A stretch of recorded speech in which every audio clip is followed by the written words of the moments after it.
So hello guys, कैसे हैं आप लोग। आज की इस वीडियो में हम BTTH के एपिसोड 57 को एक्सप्लेन करने वाले हैं। जैसे कि हमने पिछले एपिसोड में देखा था कि जियान और गुए के बीच काफ़ी खतरनाक लेवल की फाइट हो रही होती है, जिसमें कि जियान ने बहुत ही खतरनाक तरीके से गुए को मारा था, जिसके बाद गुए पूरी तरीके से हार चुका होता है। और वहीं पे गुए और यूनियन की शादी पूरी तरीके से टूट चुकी होती है। और वही यूनसेन इस सभी चीज को देखकर काफी ज्यादा गुस्सा हो गया था। तभी यूनसेन जियान की तरफ बढ़ने लगता है और जियान यूनसेन से कहता है, आज मैं तुमसे हर एक चीज का बदला लूंगा जो तुमने मेरे परिवार के साथ किया था। और वहीं उन दोनों के बीच काफी खतरनाक लेवल की फाइट स्टार्ट हो जाती है। और वहीं यूनसेन जियान को और ज्यादा गुस्सा दिलाने के लिए जियान से कहता है कि तुम्हारे फादर लापता होने का कारण मैं ही हूँ और मैंने ही शाओ फैमिली पे हमला करने के लिए बोला था।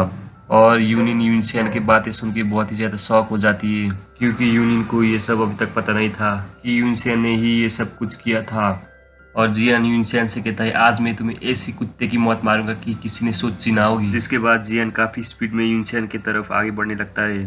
और वहीं दूसरी तरफ आइस एम्पर और बाकी सारे एल्डर मिस्टिक क्लाउड सेट के एम्पर से फाइट कर रहे थे। वहीं जियान यूनसेन से कम लेवल पे था, लेकिन फिर भी यूनसेन को टक्कर की फाइट दे रहा था। और वहीं पे यूनसेन और जियान के बीच बहुत ही खतरनाक लेवल की बैटल स्टार्ट हो जाती है। और तभी जियान अपनी लाइटिंग स्पीड को यूज करते हुए यूनसेन के आगे से गायब हो जाता है और अचानक पीछे आ जाता है। और यूनसेन ये देखकर अपने आसपास सील क्रिएट करता है। और वहीं जियान अपनी स्पीड को एनहांस करने के लिए अपने पर्पल विंग को बाहर निकाल लेता है, जो कि जियान ने इस पर्पल विंग को काफी समय के बाद यूज किया था। और वहीं जियान के इस पर्पल विंग की वजह से जियान की स्पीड और भी ज्यादा इम्प्रूव हो जाती है।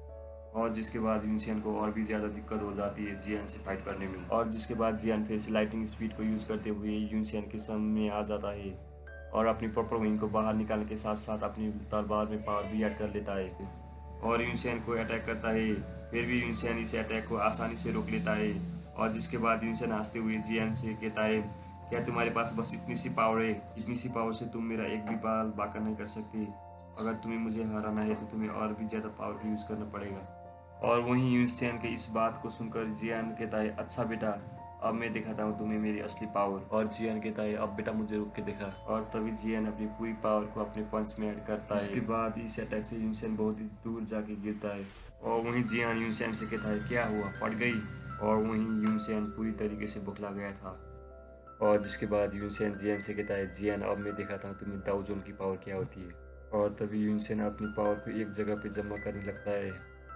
और वहीं जियान यूनसेन के अटैक को रोकने के लिए अपनी तलवार में पावर ऐड करता है। और वहीं हम यूनसेन को देखते हैं कि जियान के ऊपर अटैक कर देता है। और वहीं जियान भी अपनी तलवार से स्लैश अटैक कर देता है। और वहीं जियान और यूनसेन के अटैक एक दूसरे से टकराते ही वहाँ पर बहुत ही बड़ा धमाका होता है। और वहीं इस धमाके से आसपास के लोग बहुत ही ज़्यादा घायल हो जाते हैं। और वहीं पर जियान और यूनसेन के बीच में फिर से एक कम्बैट बैटल स्टार्ट हो जाती है। और तभी यूनसेन कहीं ज़्यादा जोर से जियान पर अटैक कर देता है और जियान भी अपने ग्रेविटी हैंड पावर का यूज करते हुए यूनसेन के इस अटैक को रोक लेता है। और तभी हमें दिखाया जाता है जियान और यूनसेन एक बड़े से स्टोन के आमने सामने आ जाते हैं। और तभी जियान और यूनसेन अपनी पावर का यूज करते हुए इस स्टोन को बीचों बीच से दो भागों में काट देते हैं। और इस सीन को देखने में बहुत ही ज़्यादा खतरनाक दिख रही थी। और वहीं पे आइस एम्परर और बाकी सारे एल्डर ये देखकर पूरी तरीके से शॉक हो जाते हैं। और तभी जियान अपनी लाइटिंग स्पीड को यूज़ करते हुए यूनसेन के सामने आ जाता है और यूनसेन के हाथ जोर से पकड़ लेता है। और वहीं पर जिसके बाद मास्टर याओलाओ की एंट्री होती है।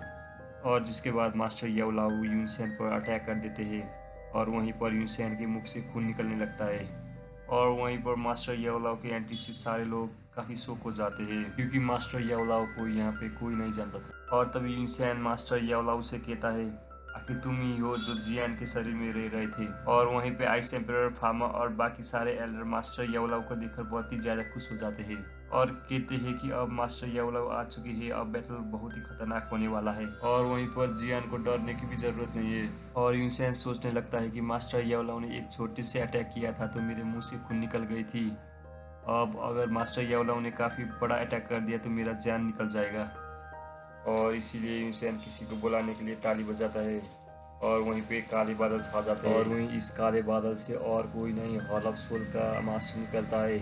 और जिसके बाद यूनसेन हॉल ऑफ सोल के मास्टर से कहता है, जैसा कि आपने कहा था, लो मैंने मास्टर याओलाओ को आपके हाथ में सौंप दिया। और वहीं मास्टर याओलाओ के आने की वजह से आइस एम्परर फार्मा और बाकी एल्डर अप्स हुए थे अब हॉल ऑफ सोल के मास्टर के आने के बाद फिर से सब परेशान हो गए थे और वहीं पे बाकी सारे एल्डर नहीं जानते थे कि हॉल ऑफ सोल का मास्टर आखिर कौन है।